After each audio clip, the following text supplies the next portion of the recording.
자, 우측 깜빡이 켜시고 사이드미러 보면서 저쪽에 보이는 곳에 서서히 정차해 보세요.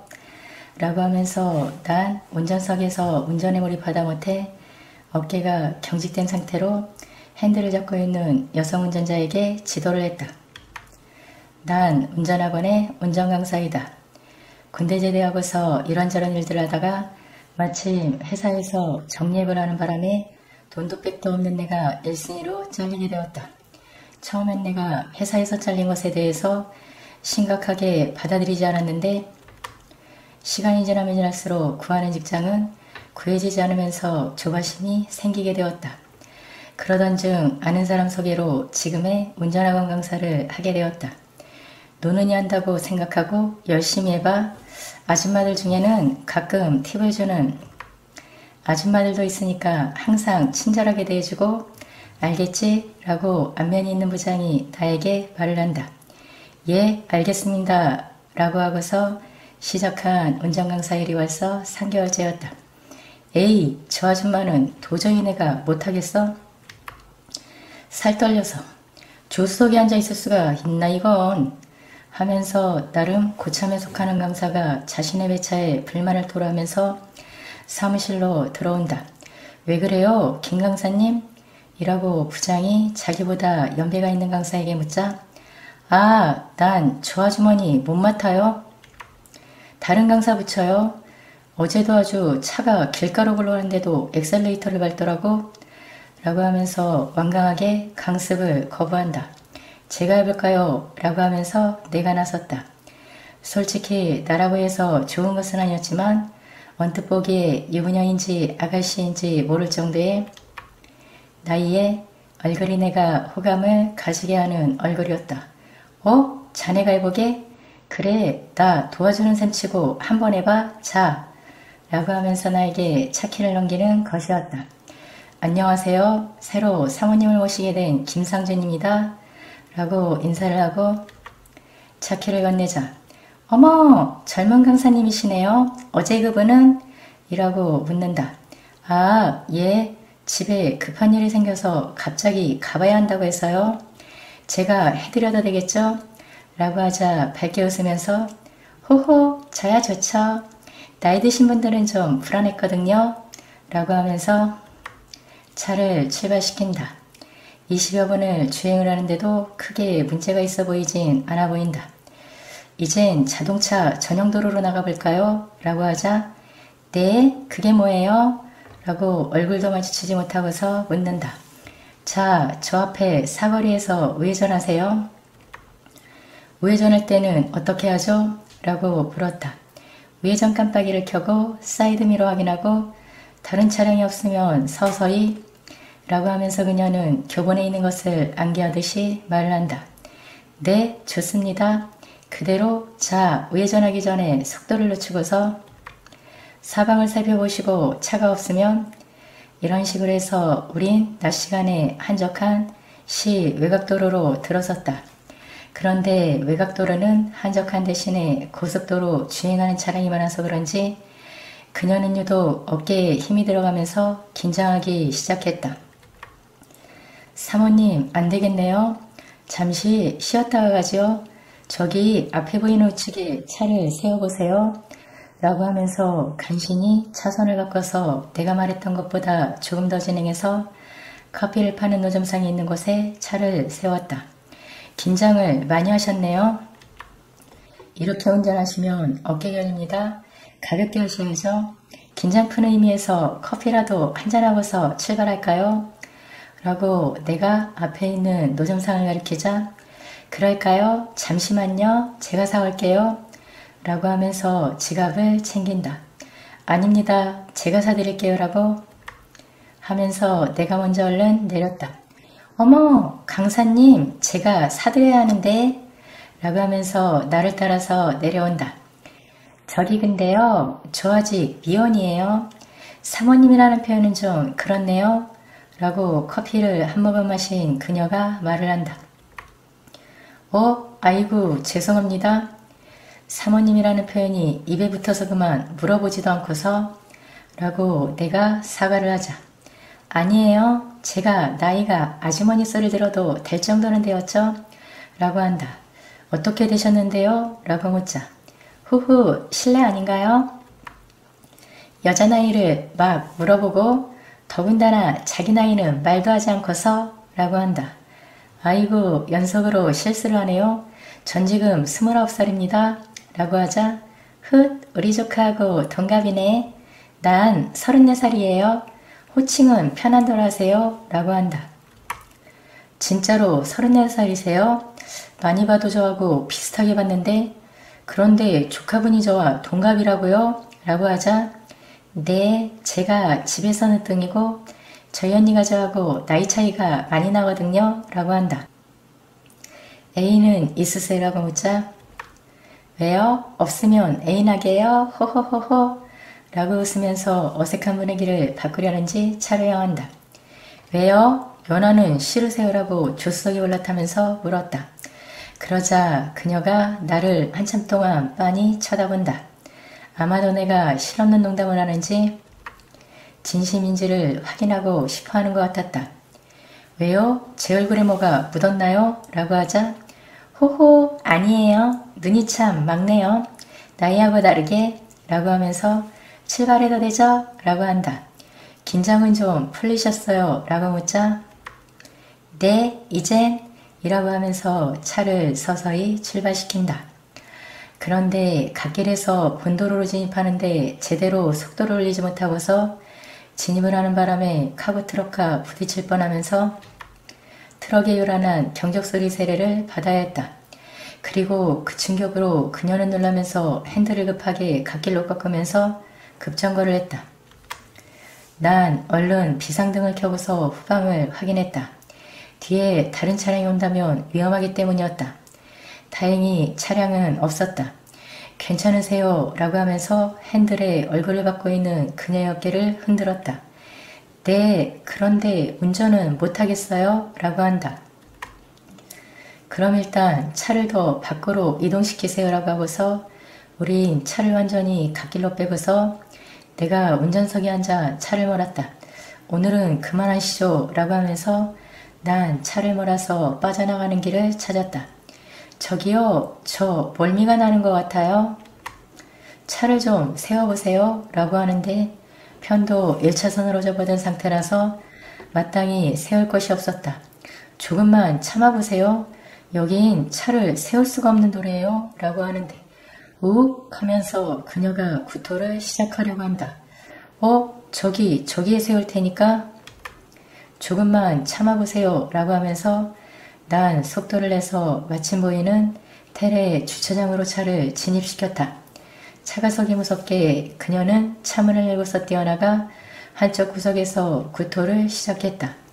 난 등을 두들겨줘야 하나 말아야 하나는 생각을 하다가 그녀에게 다가가 등을 두들겨주기 시작했다. 그런데 이봐요, 지나가다가 남의 영업 장소에 들어와 오버히트를 하면 어떻게 합니까? 라고 굵직한 목소리의 남자가 나오면서 뭐라고 하는 것이었다. 충분히 이해가 가는 행동이었다. 죄송합니다. 갑자기 멀미를 하는 바람에 라고 내가 나서서 사과를 하는데 죄송이고 뭐고 이거 다 치우세요 라고 하면서 남자는 화를 낸다. 저기요, 여기 잠시 쉬러 왔다가 이렇게 되었는데 여긴 손님을 이렇게 대하나요? 라고 하면서 그녀가 이빨을 닦으면서 남자를 쏘아보면서 말을 날카롭게 했다. 아, 진작에 그렇게 말씀을 하시지? 편안하게 안에 들어가셔서 쉬시죠? 여긴 제가 치우겠습니다라고 남자는 방금 전과 전혀 다른 반응을 보인다.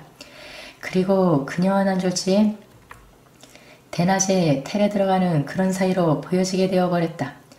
저기 지금이라도 그냥 나가죠? 라고 내가 말을 하자 지금 나가면 저것도 치우고 욕을 먹을 텐데요. 난 저런 사람에게 욕먹기 싫어요. 가요. 라고 하면서 머뭇거리는 나를 재촉해서 그녀는 키를 받은 방으로 들어왔고 나도 따라서 들어갔다. 기왕 이렇게 된 거 전 좀 씻고 쉬었다 가야 될 것 같아요. 제가 멀미를 하면 좀처럼 안정이 안 되는 체질이거든요. 라고 하면서 그녀는 욕실로 들어가 버린다. 참네. 이게 무슨 꼴이야? 애인도 아니고 그렇다고 그럴 것도 아니면서 이렇게 됐다 김상준 아서라 한 번에 신세 조질 일 있냐? 참아라 라는 생각을 하면서 텔레비전을 켰는데 뭐야 맨 이런 것만 틀어주나? 라는 생각을 한 것은 국내산 영화가 나오면서 여자 배우는 되지도 않는 연기를 하고 있었다.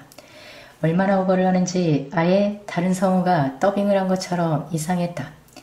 난 텔레비전을 보다가 그녀가 나오는 소리를 듣고서 얼른 텔레비전을 껐다. 그냥 봐요. 어차피 이런 데 오면 그런 거 말고는 볼 것도 없잖아요. 라고 하면서 그녀는 옷들을 가지런히 접어서 테이블 위에 올려놓는다. 씻으세요라고 나에게 말을 한다.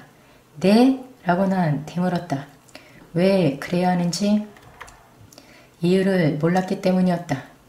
왜요? 일찍 들어가야 해요? 어차피 정해진 시간이 있지 않나요? 라고 한다. 아니요, 그런 건 아니지만 아침에 씻고 나왔는데 라고 하자.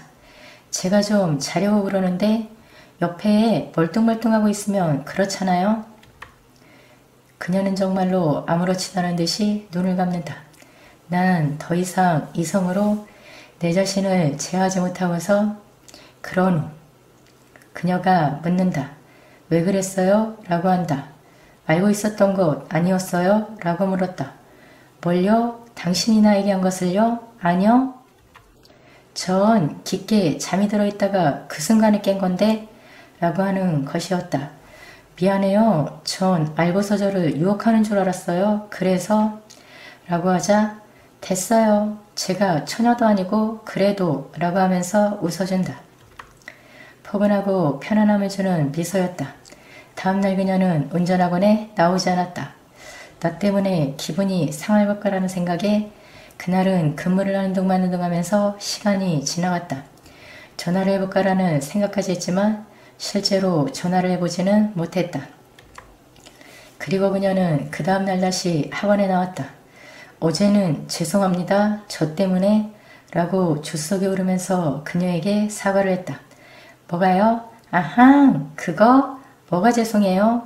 난 아주 즐거웠는데 아 어제 나오지 않은 것 때문에 허허 다른 일이 있어서 못 나온 거예요? 라고 하면서 정면을 주시하면서 차를 출발시키는 그녀를 보면서 난 나도 모르게 그녀에게 뭔가 연정 같은 것을 느끼고 있었다. 저기 상준씨라고 불러도 되죠? 라고 운전교습이 끝난 후에 나에게 묻는다. 네, 예, 그러세요. 라고 하자 오늘 저녁에 시간 돼요? 상준씨하고 데이트하고 싶은데? 라고 한다. 그럼 이름 알려주세요. 라고 대답해 주었다. 미란, 송미란이에요. 라고 한다. 그럼 이따가 6시 반에 요 앞에 있는 카페에서 만날까요? 라고 하자 아니요, 다른 곳에서 만나요. 상준씨 차 있어요? 라고 한다. 네, 어디서? 라고 묻자.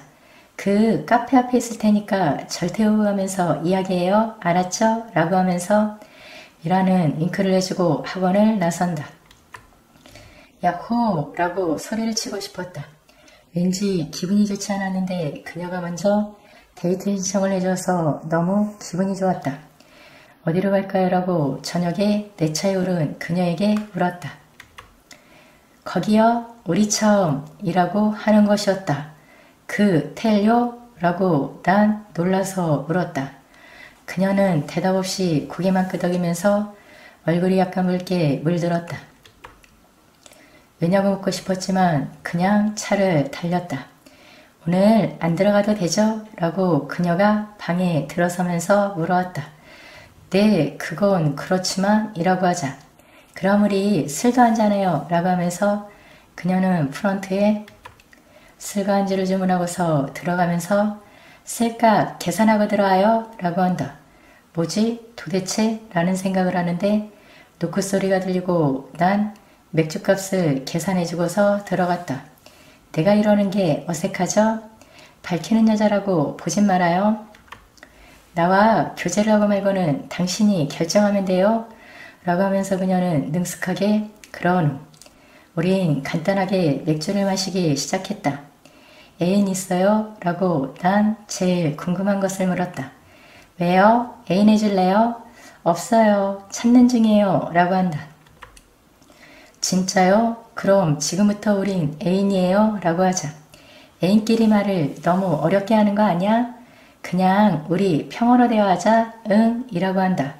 그럴까? 라고 하는데 솔직히 그녀는 나보다 5살 연상이기 때문에 그녀가 말을 편하게 하는 것은 쉽지만 내가 그녀에게 말을 놓긴 좀 어려움이 있었다. 말 편하게 하지 않으면 상준 씨랑 애인 안 할래? 라고 한다. 알았어, 알았어, 미란하라고 하면서 그런 후 그녀가 면허시험을 보는 날 난 교습을 다른 사람에게 넘기고서 그녀의 시험장으로 향했다. 그런데 그녀는 출발하고 나서 얼마 가지 못하고서 차를 세우고 내리는 것이었다. 왜? 차에 문제 있어라고 묻자 아니 자기하고 학원에서 데이트도 하고 싶어서 히히 라고 한다. 그렇게 그녀와 난 2달 정도를 학원에서 데이트하고 주말이면 교회로 나가서 텔에서 밤새도록 시간을 보냈다.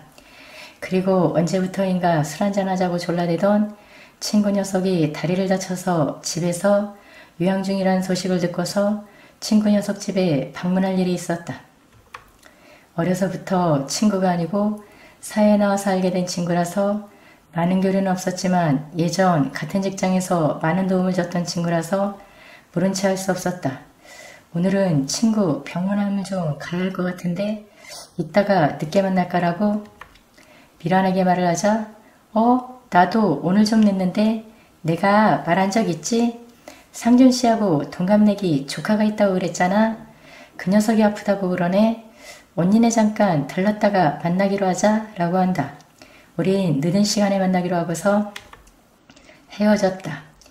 야 자식 뭐하다가 다리 다쳐가지고 어떠냐라고 물어보는데 녀석은 무릎에서부터 발목까지 깁스를 하고 있었다. 야 어쩌다 이랬어? 라고 물어보니 산에 갔다가 떨어졌다고 그런다. 그만하길 다행이다. 그나저나 언제 술 한잔 해야지라고 농담을 하는데 초인종이 울린다. 마침 친구 녀석 집에는 아무도 없어서 내가 문을 열어주러 나갔다. 누구세요? 라고 문을 열어주기 전에 묻는데 민성아 이모야? 막내 이모? 문 열어봐 라고 하는 여자의 목소리가 들리는데 낯선 목소리가 아니었다.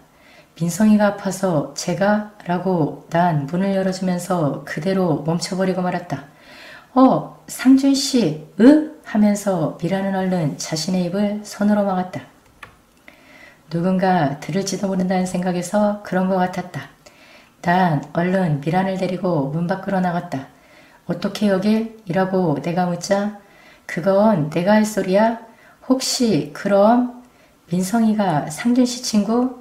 그럼 민성이가 미란씨 조카? 라고 하면서 우린 어이없는 표정이 되고 말았다. 우린 잠시 동안 아무런 말이 없이 서로 멍한 상태로 있었다. 상준아 누가 왔는데? 라는 민성의 목소리가 닫힌 문 너머로 들려오면서 우린 다시 얼굴 표정을 확인하고서 일단 안으로 들어갔다. 30여 분 동안 민성이 병문안 하는 동안에 무슨 이야기를 했는지도 기억이 나질 않았다. 민성이 집에서 함께 나와 우린 서로가 말을 못하고 있었다. 어떻게 하지? 우리? 라고 내가 먼저 한참 만에 말을 했다. 글쎄 어떻게 하지라고 미란이 딱히 마땅한 대답을 하지 못했다. 술 한잔 할까라고 내가 말을 했고 미란 역시 술을 마시자고 해서 우린 근처에 호프집으로 갔다. 그리고 우리가 정신을 차린 것은 미란의 오피스텔이었다. 머리가 깨질 듯한 두통을 느끼면서 일어나는데 맞아 아무런 문제가 될 것이 없잖아 라는 생각으로 난 미란을 깨웠다. 일어나봐 응? 일어나봐 허허 잘 들어봐 민성이하고 나하고 친구고 미란이하고 민성이하고는 이모 조카 사이지 그치? 흥흥 응 맞아 라고 한다. 그럼 우리 둘이 결혼하지 못할 이유가 있어? 없어? 라고 물었다. 없지 라고 한다. 그럼 결혼하면 되지. 결국 우린 그달을 넘기지 않고서 결혼식을 올렸고 우리 결혼에 대해서 불만을 가진 사람은 나에게 친구에서 이모부로 호칭을 바꿔야 하는 민성이만 있었다. 민성이만 있었다.